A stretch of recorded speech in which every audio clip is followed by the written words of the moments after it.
Welcome. In today's video, I'm going to show how to disable the Lock Incognito tabs when you leave feature on Google Chrome.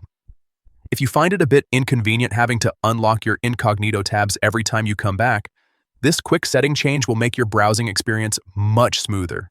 Let's get right into it. First, open the Google Chrome app on your device. Make sure you're on the main screen so you can access all the settings.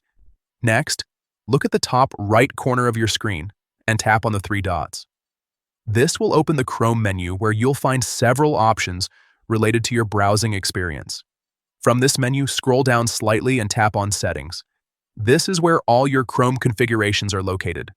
Once you're inside Settings, look for the option called Privacy and Security. Go ahead and tap on it. This section controls how Chrome handles your data, safety, and private browsing features. Now, inside Privacy and Security, you'll see a setting labeled Lock Incognito tabs when you leave Chrome. By default, this feature might be turned on, which means Chrome will automatically lock your incognito tabs when you exit the app. To disable it, simply toggle the switch off. That's it. Once it's turned off, your incognito tabs will remain accessible.